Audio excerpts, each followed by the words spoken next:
ಬೆಳಗಾವಿಯಲ್ಲಿ ಕಂಡಕ್ಟರ್ ಮೇಲೆ ಹಲ್ಲೆ ಪ್ರಕರಣಕ್ಕೆ ಸಂಬಂಧಪಟ್ಟಂತೆ ಕರ್ನಾಟಕ ಮಹಾರಾಷ್ಟ್ರ ಗಡಿಯಲ್ಲಿ ಉದ್ವಿಗ್ನ ಸ್ಥಿತಿ ನಿರ್ಮಾಣ ಆಗಿ ಹೋಗ್ಬಿಟ್ಟಿದೆ.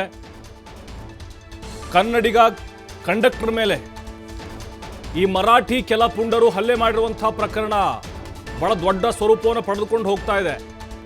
ಅದರಲ್ಲೂ ಗಡಿ ಭಾಗದಲ್ಲಿ ಪರಿಸ್ಥಿತಿ ಉದ್ವಿಗ್ನತೆ ಪಡೆದುಕೊಂಡಿದೆ. ಕೆಎಸ್ಆರ್ಟಿಸಿ ಬಸ್ಗೆ ಕಪ್ಪು ಮಸಿಯನ್ನು ಬೆಳೆದು ಎಂಎಸ್ ಕಿರಿಕ್ ಮಾಡಿದೆ. ಮಹಾರಾಷ್ಟ್ರದ ಪುಣೆಯ ಸ್ವಾರಾ ಗೇಟ್ನಲ್ಲಿ ಬಸ್ಗೆ ಮಸಿ ಬೆಳೆದಿದ್ದಾರೆ ಇವರು ಪುಂಡರು. ಜೈ ಮಹಾರಾಷ್ಟ್ರ ಮರಾಠ ಮಾನುಸ ಅಂತ ಹೇಳಿ ಬರೆದು ಪುಂಡಾಟಿಕೆ ಮೆರೆದಿದ್ದಾರೆ. ಪುಣೆಗೆ ತೆರಳಿದ ಬಸ್ ವಾಪಸ್ ಬರುವಾಗ ಮಸಿ ಬೆಳೆದಿದ್ದಾರೆ. ನಾವು ಸುಮ್ಮನೆ ಕೈಗೆ ಬಳೆ ತೊಟ್ಕೊಂಡು ಕೂಡ್ತೀವಿ ಅಂದ್ಕೊಂಡಿದ್ದೀರಾ? ವಾಪಸ್ ಕೊಡ್ತಾರೆ ಕನ್ನಡಿಗರು ಉತ್ತರನ. ನೋಡ್ತಾ ಇದ್ದೀವಿ ನಮ್ಮ ಕರ್ನಾಟಕದ ಬಸ್ ಇದು, KSRTC ಬಸ್ಸು ನೋಡಿ. ಮರಾಠ ಜೈ ಮರಾಠ ಅಂತ ಬರೆದಿದ್ದಾರೆ ಕಪ್ಪು ಮಸಿಯಿಂದ. ಇದು ನಮಗೆ ರೋಷ ಹೆಚ್ಚಾಗಲಿಕ್ಕೆ ಕಾರಣ ಆಗ್ತಾ ಇದೆ.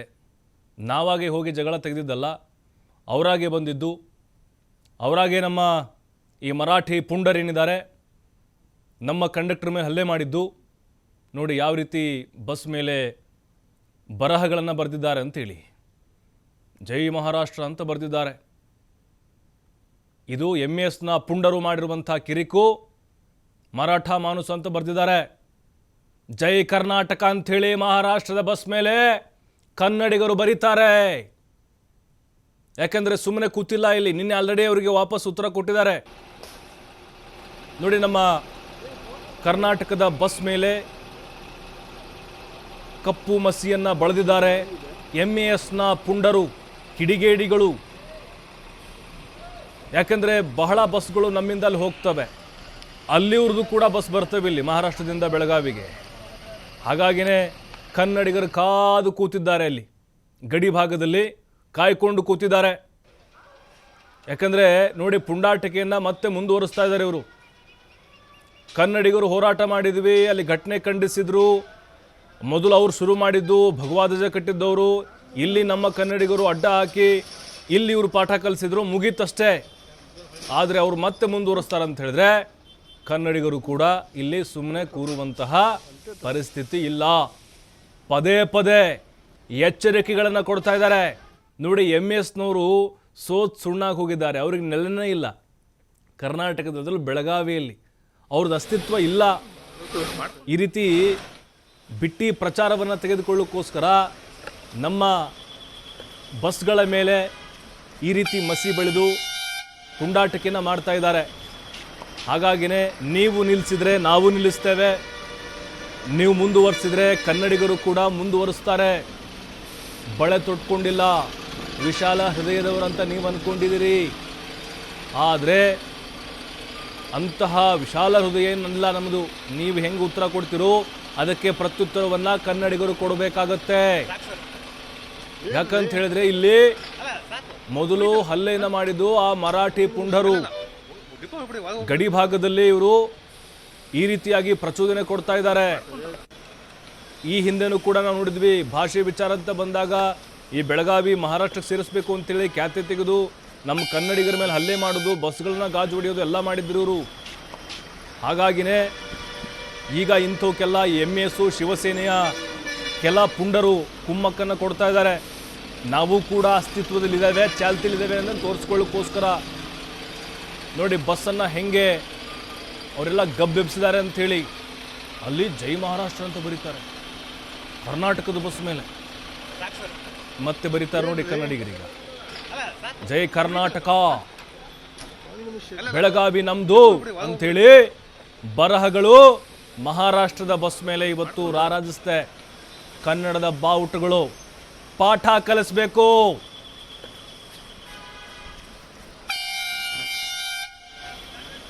ಮತ್ತಷ್ಟು ಮಾಹಿತಿ ನೇರ ಸಂಪರ್ಕದಲ್ಲಿ ಶ್ರೀಧರ್ ಇದ್ದಾರೆ ಬೆಳಗಾವಿಯಿಂದ.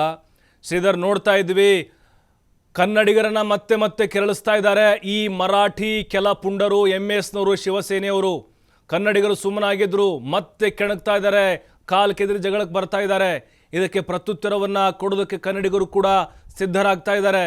ಅಂದರೆ ಈಗ MS ಏನಿದೆ ತಮ್ಮ ಅಸ್ತಿತ್ವ ಇದೆ ಅನ್ನೋದನ್ನು ತೋರಿಸ್ಕೊಳ್ಳೋಕ್ಕೋಸ್ಕರ, ಜೊತೆಗೆ ಪಬ್ಲಿಸಿಟಿಗೋಸ್ಕರ ಈ ರೀತಿ ಮಾಡ್ತಿದ್ದಾರೆ ಹೇಗೆ?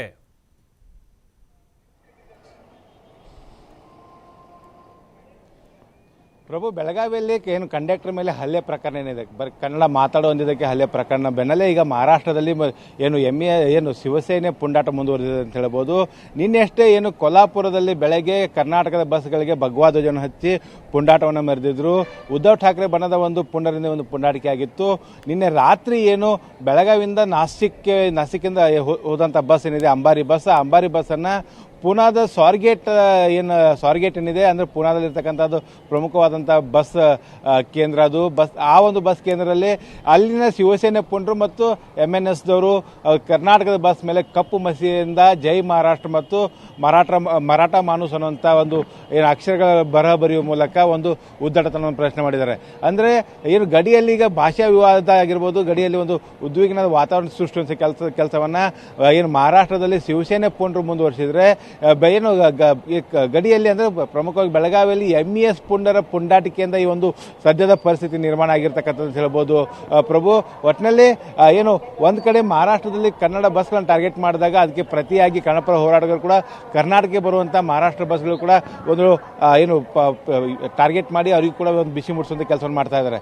ಯಾಕಂದರೆ ಇಲ್ಲಿ ಒಂದು ಅಂಶ ಏನಂದರೆ ಪ್ರಭು, ನಿನ್ನೆ ಅಷ್ಟೇ ಈ ಒಂದೆಲ್ಲ ಘಟನೆಗಳಾದ ಬಳಿಕ ಮಹಾರಾಷ್ಟ್ರದ ಬಸ್ಸುಗಳು ಕರ್ನಾಟಕಕ್ಕೆ ಬರೋದು ವಿರಳ ಆಗಿರ್ತಕ್ಕಂಥದ್ದು. ಕೇವಲ ಗಡಿಯೇ ಮಾತ್ರ ಬರ್ತಿರ್ತಕ್ಕಂಥದ್ದು, ಬೆಳಗಾವಿ ಆಗಿರ್ಬೋದು, ಚಿಕ್ಕೋಡಿ ಆಗಿರ್ಬೋದು, ವಿಜಯಪುರ ಆಗಿರ್ಬೋದು, ಈ ರೀತಿಯ ಗಡಿಗಳಲ್ಲಿ ಮಾತ್ರ ಬಂದು ಅಲ್ಲಿನ ಬಸ್ಗಳು ಕಾರ್ಯಾಚರಣೆ ನಡೆಸ್ತಾ ಇದ್ದಾರೆ. ಕರ್ನಾಟಕದ ಬಸ್ಗಳು ಎಂದಿನಂತೆ ಕಾರ್ಯಾಚರಣೆ ನಡೆಸ್ತಾ ಇದ್ದಾವೆ. ಪ್ರಮುಖವಾಗಿ ಕೊಲ್ಹಾಪುರ್ನಲ್ಲಿ ಅಲ್ಲಿಯ ಪರಿಸ್ಥಿತಿ ನೋಡಿಕೊಂಡು ಸಿಟಿ ಒಳಗಡೆ ಹೋಗ್ತಾರೆ ಬಸ್ಗಳು. ಎಲ್ಲವಾದರೆ ನೇರವಾಗಿ ಪುಣೆ ಆಗಿರ್ಬೋದು, ಮುಂಬೈ ಹೋಗುವಂಥ ಮಾರ್ಗವಾಗಿ ಬಸ್ಗಳಿಂದ ನೇರವಾಗಿ ಕಾರ್ಯಾಚರಣೆ ಮಾಡ್ತಾ ಇದ್ದಾವೆ ಅಂತ ಹೇಳ್ಬೋದು. ಅದರಲ್ಲೂ ಪ್ರಮುಖವಾಗಿ ಪುನಾದಲ್ಲಿ ನಿನ್ನೆ ಘಟನೆಗಳಾಗಿರ್ತಕ್ಕಂಥ ಹಿನ್ನೆಲೆಯಲ್ಲಿ ಈಗಾಗಲೇ KSRTC ಅಧಿಕಾರಿಗಳು ಪುನಾ ಮಾರ್ಗವಾಗಿ ಹೋಗುವಂಥ ಬಸ್ ಚಾಲಕರು ಮತ್ತು ವಾಹನ ನಿರ್ವಾಹಕರಿಗೆ ಒಂದು ಸೂಚನೆ ಕೊಟ್ಟಿದ್ದಾರೆ. ಅಲ್ಲಿಯ ಸಿಚುವೇಶನ್ ನೋಡಿಕೊಂಡು ತಾವು ಸಿಟಿ ಒಳಗಡೆ ಹೋಗಬೇಕು ಅನ್ನೋಂಥ ಒಂದು ಸೂಚನೆ ಕೊಟ್ಟಿರ್ತಕ್ಕಂಥದ್ದು. ಸದ್ಯಕ್ಕೆ ಬೈಪಾಸ್ ಮೂಲಕ ಹೊರಗೆ ಹೋಗೋದಕ್ಕೆ ಈಗ ಸೂಚನೆ ಕೂಡ ಕೊಟ್ಟಿದ್ದಾರೆ. ನಾನು ನಿಮ್ಗೆ ತೋರಿಸ್ತಾ ಇದ್ದೀನಿ ಪ್ರಭು. ಈಗ ನಾವು ಪ್ರಮುಖವಾಗಿ ಬೆಳಗಾವಿಯ ಕೇಂದ್ರ ಬಸ್ ನಿಲ್ದಾಣದಲ್ಲಿದ್ದೇವೆ. ಈಗ ಬೆಳಗಾವಿಯಿಂದ ಠಾಣೆಗೆ ಅಂದರೆ ಮುಂಬೈಗೆ ಹೋಗುವಂಥ ಬಸ್ ಕೂಡ ಅಂದರೆ ಯಾವುದೇ ರೀತಿ ಬಸ್ ಕಾರ್ಯಾಚರಣೆ ಯಾವುದೇ ರೀತಿ ನಿಲ್ಲಿಸಿಲ್ಲ. ಬಸ್ ಕಾರ್ಯಾಚರಣೆ ನಿರಂತರವಾಗಿ ನಡೀತಾ ಇರ್ತಕ್ಕಂಥದ್ದು. ಬೆಳಗಾವಿಯಿಂದ ಠಾಣೆಗೆ ಹೋಗುವಂಥ ಬಸ್ಗೆ ಈಗಾಗಲೇ ಈ ಒಂದು ಬಸ್ ನಿಲ್ದಾಣದಲ್ಲಿ ಬಂದಿರತಕ್ಕಂಥದ್ದು. ಪ್ರಮುಖವಾಗಿ ಬೆಳಗಾವಿಯಿಂದ ವಿಶೇಷವಾಗಿ ಕೊಲ್ಹಾಪುರ ಆಗಿರ್ಬೋದು, ಪುಣೆ ಆಗಿರ್ಬೋದು, ಮುಂಬೈ ಆಗಿರ್ಬೋದು, ಈ ಭಾಗದಲ್ಲಿ ರತ್ನಗಿರಿ ಆಗಿರ್ಬೋದು, ಈ ಭಾಗದ ಅತಿ ಹೆಚ್ಚು ಒಂದು ಕಾರ್ಯಾಚರಣೆ ನಡೆಸುತ್ತೆ. ಈ ಭಾಗದ ಅತಿ ಹೆಚ್ಚು ಪ್ರಯಾಣಿಕರು ಹೋಗ್ತಾರೆ. ಹಾಗಾಗಿ ಈಗಾಗಲೇ ಬಸ್ ಕಾರ್ಯಾಚರಣೆ ಕೂಡ ಆರಂಭಗೊಂಡಿದೆ. ಬನ್ನಿ, ನಾನು ಚಾಲಕರನ್ನು ಮಾತಾಡ್ತೀನಿ.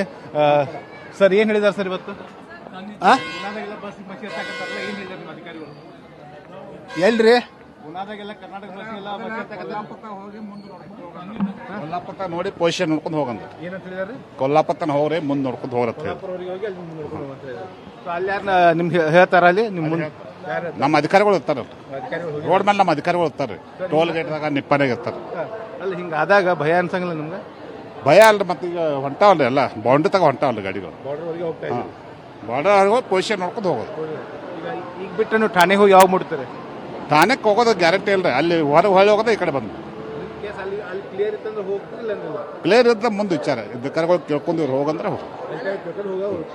ಅಂದ್ರೆ ಈಗ ಪ್ರಭು ಈಗಾಗಲೇ ಬೆಳಗಾವಿಯಿಂದ ಠಾಣೆಗೆ ಬಸ್ಸನ್ನು ಈಗ ಕೇಂದ್ರ ಬಸ್ ನಿಲ್ದಾಣ ಬಿಡಲಾಗ್ತಾ ಇದೆ. ಆದರೆ ಒಂದು ಅಧಿಕಾರಿಗಳು ಸೂಚನೆ ಕೊಟ್ಟಿರ್ತಕ್ಕಂಥದ್ದು ಆ ಮುಂದೆ ಹಂತದಲ್ಲಿರ್ತಕ್ಕಂಥ ಅಧಿಕಾರಿಗಳು ಏನು ಸೂಚನೆ ಕೊಡ್ತಾರೆ ಅದು ನೋಡಿಕೊಂಡು ಬಸ್ಸನ್ನು ಕಾರ್ಯಾಚರಣೆ ಮಾಡುವಂತೆ ಹೇಳಿರ್ತಕ್ಕಂಥದ್ದು. ಹೀಗಾಗಿ ಈಗ ತಕ್ಷಣಕ್ಕೆ ಬೆಳಗಾವಿ ಗಡಿಯಿಂದ ನಿಪ್ಪಾಣಿವರೆಗೆ ಈಗ ಬಸ್ನ ಟಿಕೆಟ್ ಗಂಟೆ ತೆಗಿಲಾಗ್ತಾ ಇದೆ. ಕೊಲ್ಹಾಪುರ ಹೋಗುತ್ತೆ ಬಸ್ ಮೊದಲಿಗೆ. ಕೊಲ್ಹಾಪುರ ನಂತರ ಅಲ್ಲಿ ಪುನಾದಲ್ಲಿ ಯಾವ ರೀತಿ ವಾತಾವರಣ ಇದೆ, ಪುನಾದಲ್ಲಿ ಏನಾದರೂ ಮತ್ತೆ ಅಲ್ಲಿ ಶಿವಸೇನೆ ಪುಂಡಾಟಿಕೆ ಮತ್ತು ಏನಾದರೂ ಕರ್ನಾಟಕ ಬಸ್ ಟಾರ್ಗೆಟ್ ಮಾಡುವಂಥ ಘಟನೆಗಳು ಸಂಭವಿಸಿದರೆ ಆಗ ಅಲ್ಲಿಂದಲೇ ಬಸ್ ವಾಪಸ್ ಬೆಳಗಾವಿ ವಾಪಸ್ ಬರುತ್ತೆ ಅನ್ನೋಂಥ ಮಾತನ್ನು ಕೂಡ ಹೇಳುವಂಥದ್ದು. ಒಟ್ಟಿನಲ್ಲಿ ಮಹಾರಾಷ್ಟ್ರದಲ್ಲಿ ಶಿವಸೇನೆ ಪುಂಡಾಟಿಕೆಯಿಂದ ಬಸ್ ಕಾರ್ಯಾಚರಣೆ ಮೇಲೂ ಕೂಡ ಒಂದಿಷ್ಟು ಅಡ್ಡಿ ಉಂಟಾಗ್ತಾ ಇದೆ. ಆದರೂ ಅತಿ ಹೆಚ್ಚಿನ ಸಂಖ್ಯೆಯಲ್ಲಿ ಪ್ರಯಾಣಿಕರು ಹೋಗೋದನ್ನ ನಾನು ತೋರಿಸ್ತಾ ಇದ್ದೀನಿ. ಇಡೀ ಬಸ್ ಸಂಪೂರ್ಣವಾಗಿ ಯಾವ ರೀತಿ ತುಂಬಿರ್ತಕ್ಕಂಥ ತೋರಿಸ್ತಾರೆ ಅಂದರೆ ಹೊರ ರಾಜ್ಯಗಳಿಗೆ ಹೋಗುವಂಥ ಪ್ರಮುಖ ಕೇಂದ್ರ ಬಸ್ ನಿಲ್ದಾಣ ಅಂದರೆ ಬೆಳಗಾವಿ ಕೇಂದ್ರ ಬಸ್ ನಿಲ್ದಾಣ. ಈ ಕೇಂದ್ರ ಬಸ್ ನಿಲ್ದಾಣದಲ್ಲಿ ವಿಶೇಷವಾಗಿ ಗೋವಾ ಮತ್ತು ಮಹಾರಾಷ್ಟ್ರಕ್ಕೆ ಹೆಚ್ಚಿನ ಸಂಖ್ಯೆಯಲ್ಲಿ ಪ್ರಯಾಣಿಕರು ಹೋಗ್ತಾರೆ. ಹೀಗಾಗಿ ಈಗಾಗಲೇ ಎಲ್ಲ ಪ್ರಯಾಣಿಕರನ್ನ ಗಡಿಯವರೆಗೆ ಈಗಾಗಲೇ ಬಸ್ಗಳು ಹೋಗುತ್ತೆ. ಅಲ್ಲಿಂದ ಮುಂದೆ ಕಾರ್ಯಾಚರಣೆ ಅಲ್ಲಿ ಯಾವುದಾದ್ರೂ ಇವತ್ತು ಪ್ರತಿಭಟನೆಗಳಿದ್ದಾರೆ ಅಥವಾ ಯಾವುದಾದ್ರೂ ಸಂಘಟನೆಗಳ ಏನು ಹೋರಾಟ ಮಾಡ್ತಾ ಇದ್ರೆ ಕರ್ನಾಟಕ ಬಸ್ಗಳನ್ನು ಟಾರ್ಗೆಟ್ ಮಾಡುವಂಥ ಏನಾದರೂ ಸನ್ನಿವೇಶ ಸೃಷ್ಟಿಯಾಗುವಂಥ ಆತಂಕ ಇದ್ದರೆ ಅದನ್ನು ನೋಡಿಕೊಂಡು ಮುಂದಿನ ಕಾರ್ಯಾಚರಣೆ ನಾವು ಮಾಡ್ತೀವಿ ಅನ್ನೋಂಥ ಮಾತನ್ನು ಕೂಡ ಈಗ ಏನು ಚಾಲಕರು ನಿರ್ವಾಹಕರು ಹೇಳುವಂಥದ್ದು. ಒಟ್ಟಿನಲ್ಲಿ ಏನು ಬೆಳಗಾವಿಯಲ್ಲಿ ಕನ್ನಡ ಕಂಡಕ್ಟರ್ ಮೇಲೆ ಆದಂಥ ಹಲ್ಲೆ ಪ್ರಕರಣ ಬೆನ್ನಲ್ಲೇ ಈಗ ಮಹಾರಾಷ್ಟ್ರದಲ್ಲಿ ಏನು ಶಿವಸೇನೆ ಪುಂಡಾಟಿಕೆ ಮತ್ತೆ ಮುಂದುವರೆದಿದೆ ಅಂತ ಹೇಳ್ಬೋದು. ಪ್ರಭು, ಥ್ಯಾಂಕ್ ಯು ಶ್ರೀಧರ್ ತಮ್ಮೆಲ್ಲ ಮಾಹಿತಿಗಾಗಿ. ನೋಡಿ, ಈಗ ಪದೇ ಪದೇ ಕನ್ನಡಿಗರನ್ನು ತಾಳ್ಮೆಯನ್ನು ಪರೀಕ್ಷಿಸುವಂತಹ ಪ್ರಯತ್ನ ಈ MES ಶಿವಸೇನೆಯವರು ಮಾಡ್ತಾ ಇದ್ದಾರೆ.